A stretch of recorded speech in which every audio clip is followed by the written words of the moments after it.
My name's Rebekah. I grew up in Aurelia, and I'm married to my husband Kyle, and we have 2 kids. My son Shepherd, he's 4, and I have a daughter who's 2, and her name's Haven. My parents are amazing people. I have a brother who I am very close with.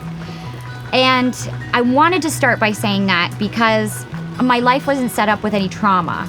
I was always an anxious kid through school. I had lots of friends. I was bubbly and fun. It was just the little things that would just take me down.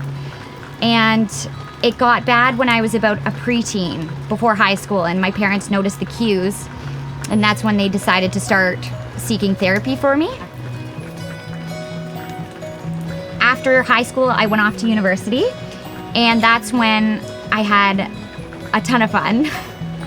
And I started dabbling in some drinking with my friends and partying, and what I started realizing as I was plugging through all of my years was that my drinking became less social and more, hey, this is calming my nerves.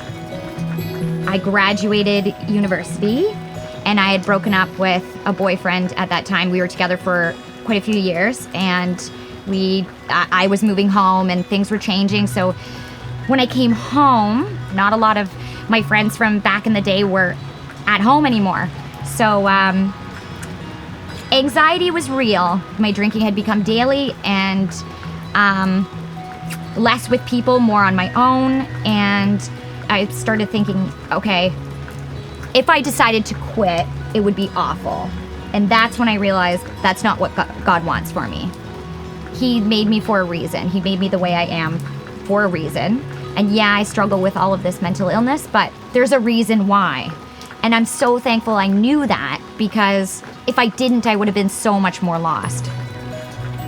When I finally decided to make some changes and change my life, I went to an AA meeting. We opened up a big book and did the big book that we read, and it was a chapter on a university girl drinking because of her anxiety issues. And I was like I thought the leader had set it up because I had showed up and I was much younger, and there's no way that could have been. But as I was sweating and crying, and this older lady beside me held my hand, and she talked to me at the end of the meeting, and she's like, it's pretty cool being sober. And since that day, I haven't had any drinks. It's been about 10 years now. I think the most shame I felt was in my addiction. I just knew that something wasn't right. I knew that that's not what God wanted for my life, or for my family, my parents, to see me in using a substance to find relief. That was most of my shame. I would go to church Sunday mornings, and I would have drank the night before and been out all night, and then I would have gone hungover to church, and that's when I felt so much shame. And I would pray in the pews and just say, like, God, I know this isn't what you want for me. Like, I know this isn't what life is supposed to be like. That's what the shame was. But when I got sober, it was just like a world opened up, and I'd known since I was a kid that God forgives. That yeah, I had sinned, and I had fallen short, for sure, and I always will. But there's just so much forgiveness and grace that's given to us when we reach out to Him. And when I did that, and now I know I have to do it daily, I give my days to Him, because I know I'm not in control, and I cannot control my life, nor do I want to control. Well, they do, but I shouldn't want to control my life. Of course, I have guilt towards some things I may have done while I was in my addiction, but making amends to people that I had maybe hurt and such is just like asking forgiveness from God as well. I think what I want people to know for sure is that there is no shame in opening up about struggling with anxiety or depression.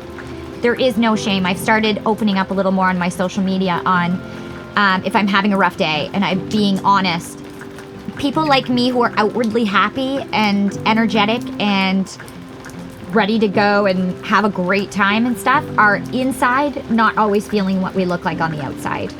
And it shouldn't be shameful for somebody like me to be like, I'm not okay today. Or some days just not being able to get up in the morning is okay.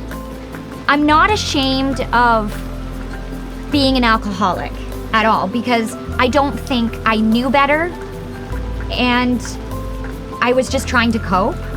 But now I just am so thankful for the gift that sobriety is, because I've learned that I need to plug into God daily. Not just I need to hang on and be sober daily, it's I need God daily. I need Him to carry me through. Jesus is here to carry this. He's there to carry me, my family, if I'm worried about them. He is in the ultimate control, not me.